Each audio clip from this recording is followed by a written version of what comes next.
Welcome to story board with me Chakravarthy. 2 నెలలు అష్ట కష్టాలు పడ్డారు. పగలనక రాత్రనక క్యూలో నిలబడ్డారు. ఆ క్యూ లైన్లలో ప్రాణాలు పోతున్నా సహించారు. వ్యాపారాలు కుదేలైనా భరించారు. ఇంత సహనం చూపించడానికి కారణం డిమానిటైజేషన్తో దేశం బాగుపడుతుందని, తమకు ఎన్నో మేళ్లు జరుగుతాయి అని. మరి ఈ కష్టాలకు ఫలితం బడ్జెట్లో కనిపించిందా? పెద్ద నోట్ల రద్దు తర్వాత జైట్లీ పద్దులో సామాన్యుడికి వచ్చిన లాభమేంటి?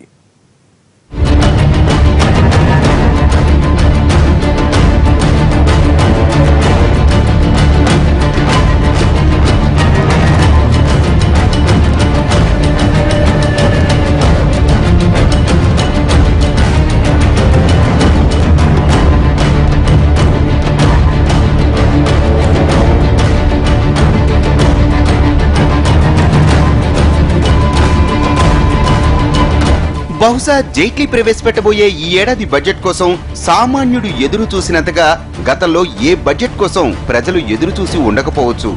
ప్రతి ఏటా బడ్జెట్ అంటే కేటాయింపులు, పన్నుల మినహాయింపులు, ట్యాక్సుల వడ్డింపులు, ఛార్జీల బాదుడు, సేవల దూకుడు ఉంటుంది. ఆ తర్వాత వేటి ధరలు పెరుగుతాయి, వేటి ధరలు తగ్గుతాయి అన్నదే ప్రధానంగా ప్రజలకు ఆసక్తి కలిగించే అంశం. నిజానికి బడ్జెట్ అంటే దేశ ఆర్థిక భవిష్యత్తునే కాదు, సామాన్యుడి జీవితాన్ని కూడా మార్చేసే ప్రక్రియ. ప్రతి ఏటా కేంద్రం బడ్జెట్ ప్రవేశపెట్టడం కామనే అయినా ఈసారి బడ్జెట్కు మాత్రం ఎప్పుడూ లేనన్ని ప్రత్యేకతలున్నాయి. ఇంకా చెప్పాలంటే ఈ బడ్జెట్ ప్రతిపాదనల కోసం సామాన్య ప్రజల దగ్గర నుంచి సంపన్నుల వరకు అంతా ఎదురు చూశారు. ఎందుకంటే ఈసారి బడ్జెట్ తమ జీవితాల్ని ఎలా మారుస్తుందో అని బడుగు జీవి దగ్గర నుంచి బడాబాబుల వరకు, చిరు వ్యాపారులు మొదలుకొని పారిశ్రామికవేత్తల వరకు అందరూ ఆత్రంగా వేచి చూశారు.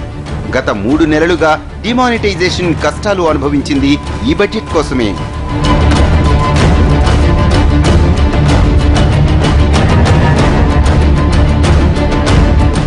2016 నవంబర్ 8 దేశ ఆర్థిక ముఖచిత్రాన్ని మార్చేసింది.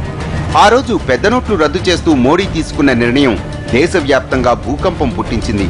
దేశంలో పెచ్చురెల్లుతున్న బ్లాక్ మనీని అంతం చేయడానికి, నకిలీ కరెన్సీని అడ్డుకోవడానికి పెద్ద నోట్లు రద్దు చేస్తున్నట్లు మోడీ ప్రకటించారు. ఆ నిర్ణయం వెనుక లక్ష్యాలేమిటో సామాన్యుడికి తెలియదు. కానీ అప్పట్నుంచి ఈ రోజు వరకు నోట్ల పాట్లు మాత్రం కంటిన్యూ అవుతూనే ఉన్నాయి. ఇప్పటికీ ఆంక్షలు సడలించలేదు.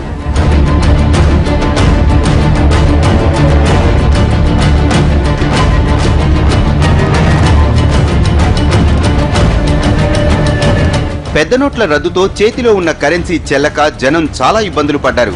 దేశవ్యాప్తంగా కొత్త నోట్ల కోసం బ్యాంకుల ముందు క్యూ కట్టారు. రాత్రనక పగలనక ఏటీఎంల ముందు పడిగాపులు కాశారు. బ్యాంకు క్యూ లైన్లలో 100 మందికి పైగానే గుండెపోటుతో మరణించారు.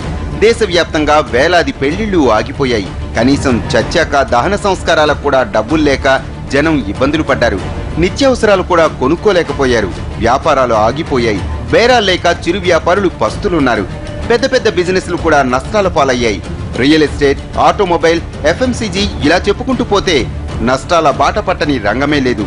ఇలా అన్ని కష్టాల్ని పంటి బిగువన భరించింది. ఎందుకంటే దీనివల్ల తమకేదో మంచి జరుగుతుందనే జనం భరించారు. పెద్ద నోట్ల రద్దుతో భవిష్యత్తులో మంచి జరుగుతుందని మోడీ చెప్పిన మాటను నమ్మి కష్టమైన నోట్ల కష్టాలన్నీ భరించారు. 8 నవంబర్ 2016 की रात्रि को 12 बजे से वर्तमान में जारी 500 रुपए और 1000 रुपए के करेंसी नोट लीगल टेंडर नहीं रहेंगे, यानी ये मुद्राएं कानूनन अमान्य होगी। 500 और 1000 रुपए की पुरानी नोटों के जरिए लेन देन की व्यवस्था आज मध्यरात्रि से उपलब्ध नहीं होगी. జనం ఇన్ని కష్టాలు భరించింది మోడీ ఏదో ఒక మేలు చేస్తారన్న నమ్మకంతోనే, దేశానికి సామాన్యుడికి ఏదో పెద్ద ప్రయోజనం చూపిస్తారన్న ఆశతోనే. కానీ డిసెంబర్ 31 నాటి ప్రకటనలో కూడా మోడీ ప్రసంగం పేలవంగానే సాగింది. తీపి కబురు వింటారంటూ అప్పటి వరకు ఊరించిన ప్రధాని కూడా తుస్సుమనిపించారు. సర్లే, బడ్జెట్లో ఖచ్చితంగా తమకేదో మేలు జరిగి తీరుతుందని గట్టిగా నమ్మారు.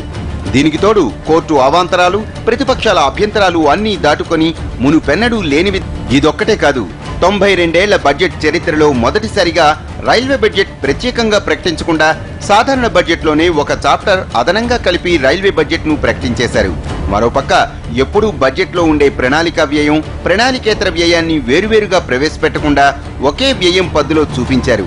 ఇన్ని సంస్కరణలు చేస్తూ వచ్చిన జైట్లీ బడ్జెట్ కేటాయింపుల విషయంలో కూడా అదే దూకుడు మెయింటైన్ చేస్తారని అనుకున్నారంతా. పెద్ద నోట్ల రద్దుతో బ్యాంకుల్లోకి భారీగా చేరిన నిధుల్ని ప్రజలకు మళ్లిస్తారని ఆశపడ్డారు. కనీసం జనధన్ ఖాతాల్లో కనీస మొత్తమైన జమ చేస్తారని ఆశించారు. ఇంకా పెద్ద స్థాయిలో సామాన్యుడికి మేళ్లు ప్రకటిస్తారని, ఆదాయంతో సంబంధం లేకుండా ప్రతి ఒక్కరికి నగదు బదిలీ చేసే పథకాన్ని కొత్తగా అమల్లోకి తీసుకొస్తారని ఇలా చాలా ఆశలు పెట్టుకున్నారు. కానీ జైట్లీ వారి పద్దులో వీటిలో ఏ ఒక్కటి మచ్చుకైనా లేకుండా పోయింది. నిజంగా ఈసారి బడ్జెట్ మీద సామాన్యుడు కోటి ఆశలు పెట్టుకుంటే అందులో ఒక్కటి కూడా నెరవేరలేదన్న విమర్శలు వినిపిస్తున్నాయి. డిమానిటైజేషన్ తర్వాత ఎన్నో ఆశలు పెట్టుకున్నటువంటి ఎన్ని రకాల తెగలు, ఇటు రైతులు కానివ్వండి, కార్మికులు కానివ్వండి, చిన్న వ్యాపారస్తులు కానివ్వండి, చిన్న ఇండస్ట్రీస్ కానివ్వండి, ఎవరికి కూడా ఎటువంటి ఉపయోగం లేనటువంటి బడ్జెట్ ఈ రోజున దీన్ని ప్రవేశపెట్టడం జరిగింది. ఇందులో చిన్న పరిశ్రమలు, కాటేజ్ ఇండస్ట్రీస్కి కానీ, ఎస్ఎస్ఐ ఇండస్ట్రీస్కి కానీ, ఇండస్ట్రీస్కి కానీ మేక్ ఇన్ ఇండియా అని అన్నారు. ఎన్నో రాయితీలు ఇస్తారని అనుకున్నాం. అలాంటిది ఒక్క ఇండస్ట్రీకి కూడా ఉపయోగపడని బడ్జెట్. పూర్తిగా ఇది కార్పొరేట్ సంస్థల్ని పెంచడానికి వేసిన బడ్జెటే తప్ప సామాన్య మానవుడికి ఉపయోగపడని బడ్జెట్. ఇంకేమంది వరాలు వచ్చేస్తారో, ప్యాకేజీలు ఇచ్చేస్తారో అని దేశ ప్రజానికం వివిధ రంగాల్లో ఎఫెక్టెడ్ అయ్యే పీపుల్, రైతాంగం కానీ, మధ్యతరగతి ప్రజలు కానీ, ఉద్యోగస్తులు కానీ, యువత కానీ, గ్రామీణ రంగం, ఇన్ఫ్రాస్ట్రక్చర్ ఏది చూసుకున్నా సరే ఈ రంగాలకి పెద్ద ఎత్తున ఇస్తూ ఉంటాడు. ఎందుకు ఇస్తాడు అని అనుకుంటే ఇంకేముంది, డీనామినైజేషన్ రద్దు తర్వాత పెద్ద ఎత్తున నల్లధనం లక్షల కోట్లు, 3-4 లక్షల కోట్ల రూపాయలు పోగుపడిపోయింది.